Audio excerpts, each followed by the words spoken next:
Hi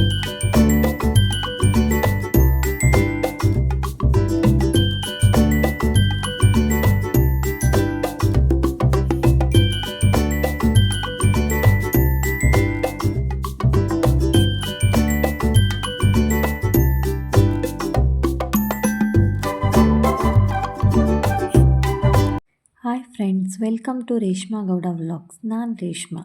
ನಾನು ಚೆನ್ನಾಗಿದ್ದೀನಿ, ನೀವು ಕೂಡ ಚೆನ್ನಾಗಿದ್ದೀರಾ ಅಂತ ಅನ್ಕೋತೀನಿ. ನಾನಿವತ್ತು ಡಿಸೆಂಬರ್ 31 ಅಂದರೆ ಇಯರ್ ಎಂಡ್ ದಿನ ಏನೆಲ್ಲ ಮಾಡಿದ್ವಿ ಅಂತ ಹೇಳಿಬಿಟ್ಟು ಒಂದು ವ್ಲಾಗ್ನ ಮಾಡಿದ್ದೀನಿ. ನಮ್ಮ ಮನೆಯಲ್ಲಿ ಅವತ್ತು ರಾತ್ರಿ ಅಂದರೆ ಎಲ್ಲರೂ ಪಾರ್ಟಿ ಮಾಡ್ತಾಯಿರ್ತಾರೆ ಅಲ್ವಾ, ಸೊ ನಾವು ಕೂಡ ಬಿರಿಯಾನಿ ಮಾಡಿ ಕಬಾಬ್ ಮಾಡೋಣ ಅಂತ ಹೇಳಿಬಿಟ್ಟು ಬಿರಿಯಾನಿಗೆ ಅಂತ ಎಲ್ಲ ರೆಡಿ ಮಾಡಿ ಇಟ್ಕೊಂಡಿದ್ದೆ. ಮೊದಲಿಗೆ 3 ಥರ ಮಸಾಲೆ ರುಬ್ಬಿಟ್ಕೊಂಡಿದ್ದೆ. ಒಂದು ಈರುಳ್ಳಿ ಪೇಸ್ಟು, ಒಂದು ಟೊಮೊಟೊ ಪೇಸ್ಟು, ಜೊತೆಗೆ ಹಸಿಮೆಣ್ಸಿಕಾಯಿ, ಕೊತ್ತಂಬರಿ ಸೊಪ್ಪು, ಪುದೀನ ಸೊಪ್ಪು, ಶುಂಠಿ, ಚಕ್ಕೆ, ಬೆಳ್ಳುಳ್ಳಿ ಎಲ್ಲನೂ ಹಾಕಿ ಪೇಸ್ಟ್ ಮಾಡಿ ಇಟ್ಕೊಂಡಿದ್ದೆ. ಹಾಗೆಯೇ ಒಂದು ಪಾತ್ರೆನ ಬಿಸಿಗಿಟ್ಕೊಂಡು ಅದಕ್ಕೆ ಎಣ್ಣೆ ಹಾಕಿ ಎಲ್ಲ ಸ್ಪೈಸಸ್ಗಳನ್ನೂ ಹಾಕಿ ಜೊತೆಗೆ ಚಿಕನ್ ಕೂಡ ಹಾಕಿ ಚೆನ್ನಾಗಿ ಫ್ರೈ ಮಾಡಿಕೊಂಡೆ. ಅದು ಫ್ರೈ ಮಾಡಿ ಆದಮೇಲೆ ಅದಕ್ಕೆ ಸ್ವಲ್ಪ ಸಾಂಬಾರು ಪುಡಿ ಮತ್ತು ಗರಂ ಮಸಾಲ ಪುಡಿನ ಸೇರಿಸ್ಕೊಂಡು ಅದನ್ನೊಂದು 5 ನಿಮಿಷ ಚೆನ್ನಾಗಿ ಫ್ರೈ ಮಾಡಿದೆ. ಅಂದರೆ ಯಾವುದೇ ಪದಾರ್ಥಗಳಾಕ್ದಾಗೂ ಸ್ವಲ್ಪ ಫ್ರೈ ಮಾಡಿದ್ರೆ ಟೇಸ್ಟು ಚೆನ್ನಾಗಿರುತ್ತೆ. ಹಾಗೆ ಇದಕ್ಕೆ ಯಾವುದೇ ರೀತಿ ರೆಡಿಮೇಡ್ ಮಸಾಲಗಳನ್ನ ಯೂಸ್ ಮಾಡಿಲ್ಲ. ಹಾಗೆ ಇದಕ್ಕೆ 1 ಗ್ಲಾಸಷ್ಟು ಮೊಸರು ಕೂಡ ಹಾಕ್ಕೊಂಡೆ.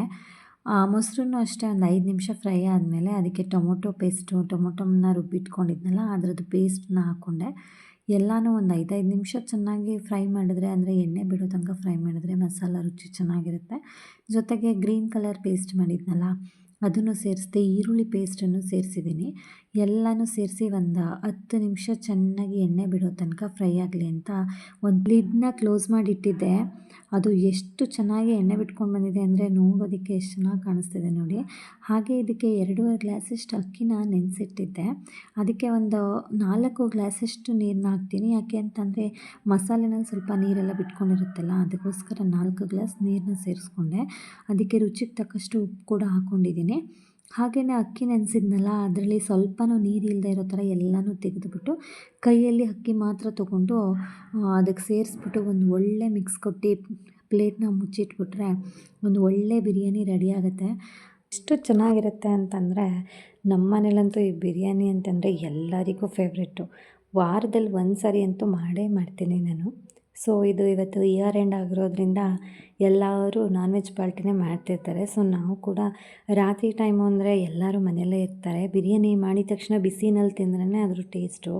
ಅದಕ್ಕೋಸ್ಕರ ನಾನು ಆದಷ್ಟು ಮಾಡಿದ್ರೆ ಬಿರಿಯಾನಿ ರಾತ್ರಿ ಟೈಮೇ ಮಾಡಿಬಿಡ್ತೀನಿ. ಬೆಳಿಗ್ಗೆ ಅಂದರೆ ಎಲ್ಲ ಒಂದೇ ಟೈಮಿಗೆ ಬರಲ್ಲ ಅಲ್ವ ತಿಂಡಿಗೆ, ಸ್ವಲ್ಪ ಆ ಕಡೆ ಈ ಕಡೆ ಆದಾಗ ಅದು ಹಾರೋದ್ರೆ ಚೆನ್ನಾಗಿರಲ್ಲ ಅಂತ ಹೇಳ್ಬಿಟ್ಟು ರಾತ್ರಿ ಎಲ್ಲರೂ ಮನೆಯಲ್ಲೇ ಇರೋ ಟೈಮಲ್ಲೇ ಮಾಡ್ಕೊಂಬಿಡ್ತೀನಿ. ಸೊ ಜೊತೆಗೆ ಸ್ವಲ್ಪ ಕಬಾಬ್ ಕೂಡ ಮಾಡಿದ್ದೆ. ಕಬಾಬು, ಮೊಟ್ಟೆ, ಈರುಳ್ಳಿ, ಬಿರಿಯಾನಿ ಅದು ಎಷ್ಟು ಚೆನ್ನಾಗಿ ಅಂದರೆ ಹೊಗೆ ಬರ್ತಾಯಿದೆ ಬಿರಿಯಾನಿ, ಅಷ್ಟು ಚೆನ್ನಾಗಿತ್ತು. ಎಲ್ಲನೂ ಊಟ ಎಲ್ಲ ಮುಗಿಸ್ಕೊಂಡು ಇವತ್ತು 31ನೇ ತಾರೀಕಾಗಿರೋದ್ರಿಂದ 31ನೇ ತಾರೀಕು ನಾವು ಶ್ರೀಶಕ್ತಿ ಸಂಘದಲ್ಲಿ ಚೀಟಿ ನಡೆಸ್ತೀವಿ.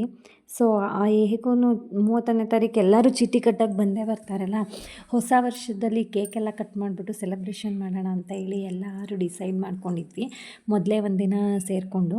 ಅಂದರೆ ಪ್ರತಿ ವರ್ಷವೂ ನಾವು ಕೇಕ್ ಕಟ್ ಮಾಡಿ ಅಲ್ಲೂ ಕೂಡ ಬಿರಿಯಾನಿ ಮಾಡಿ ಚಿಕನ್ ಚಾಪ್ಸ್ ಎಲ್ಲ ಮಾಡಿಬಿಟ್ಟು ಎಲ್ಲನೂ ಸ್ಪ್ರೈಟು ಎಲ್ಲ ತೊಗೊಂಡು ಬಂದು ಕೇಕ್ ಕಟ್ ಮಾಡಿಬಿಟ್ಟು ಸೆಲೆಬ್ರೇಷನ್ ಮಾಡ್ತಾಯಿದ್ವಿ. ಬಟ್ ಈ ಸಾರಿ ಏನಾಯಿತು ಅಂದರೆ ತುಂಬ ಜನ ನಾವು ತಿನ್ನೋದಿಲ್ಲ, ಅವತ್ತು ನಾವು ಇರೋಕ್ಕಾಗೋದಿಲ್ಲ ಅಂತ ಎಲ್ಲ ಹೇಳಿದ್ರು. ಸೊ ಅದಕ್ಕೋಸ್ಕರ ಬೇಡ ಬಿಡು, ಒಂದು ಚಿಕ್ಕದಾಗಿ ಪಾರ್ಟಿ ಥರ ಮಾಡಿಬಿಟ್ಟು ಕೇಕ್ ಕಟ್ ಮಾಡ್ಕೊಳ್ಳೋಣ ಅಂತ ಎಲ್ಲರೂ ಡಿಸೈಡ್ ಮಾಡಿಕೊಂಡು ಚೀಟಿ ಎಲ್ಲ ಮಾಡಿದ್ವಿ. ದುಡ್ಡೆಲ್ಲ ಕಟ್ಟಿ ಎಲ್ಲ ಮುಗಿದ್ಮೇಲೆ ಕೇಕ್ ತೊಗೊಂಡು ಬಂದಿದ್ದರು. ಕೇಕು ಮತ್ತು ಚಿಪ್ಸು, ಹಾಗೆ ಸುಮ್ಮನೆ ಲೈಟಾಗಿ ಎಲ್ಲರಿಗೂ ಚುರುಮುರಿ ಮಾಡೋಣ ಅಂತ ಹೇಳ್ಬಿಟ್ಟು ಚುರುಮುರಿನೂ ಮಾಡಿದರು. ಹಾಗೆ ಎಲ್ಲರೂ ಒಟ್ಟಿಗೆ ಸೇರಿ ಕೇಕ್ ಕಟ್ ಮಾಡಿದ್ವಿ. ಒಬ್ರಿಗೆ ಒಬ್ಬರು ನ್ಯೂ ಇಯರ್ ವಿಶ್ಗಳು ಮಾಡ್ಕೊಂಡ್ವಿ. ಸೊ ಚೆನ್ನಾಗಿತ್ತು. ಯಾಕೆ ಅಂತಂದರೆ ಒಂದು 14 ಜನ ಇದ್ದೀವಿ ನಮ್ಮ ಚೀಟಿನಲ್ಲಿ. ಎಲ್ಲರೂ ಸೇರಿ ಕೇಕ್ ಕಟ್ ಮಾಡಿ ಒಂದು ಸೆಲೆಬ್ರೇಷನ್ ಮಾಡೋದು ಎಷ್ಟು ಖುಷಿ ಕೊಡುತ್ತೆ ಅಂತಂದರೆ ತುಂಬಾ ಚೆನ್ನಾಗಿರುತ್ತೆ. ಆಗಲೇ ಒಂದು 3 ವರ್ಷದಿಂದನೂ ನಾವು ಈ ರೀತಿ ಪಾರ್ಟಿ ಮಾಡ್ತಿದ್ದೀವಿ. ಬಟ್ ಈ ಸಾರಿ ಬಿರಿಯಾನಿ ಎಲ್ಲ ಮಾಡೋಕ್ಕಾಗಲಿಲ್ಲ ಅಷ್ಟೇ. ಈ ರೀತಿ ಒಂದು ಚಿಕ್ಕದಾಗಿ ಪಾರ್ಟಿ ಮಾಡಿಬಿಟ್ಟು ಕೇಕ್ ಕಟ್ ಮಾಡಿ ಎಲ್ಲರೂ ಅವರಿಗೆ ಇವರು ತಿನ್ನಿಸ್ಕೊಂಡು ಚೆನ್ನಾಗಿ ಸೆಲೆಬ್ರೇಷನ್ ಮಾಡಿದ್ವಿ. ಸೊ ತುಂಬ ಚೆನ್ನಾಗಿತ್ತು ಇದು ಪಾರ್ಟಿ. ಇದಾಗಿತ್ತು ಇವತ್ತಿನ ವ್ಲಾಗ್. ಇಷ್ಟ ಆದರೆ ಲೈಕ್ ಮಾಡಿ, ಶೇರ್ ಮಾಡಿ, ಸಬ್ಸ್ಕ್ರೈಬ್ ಮಾಡೋದನ್ನು ಮರಿಬೇಡಿ. Thank you all.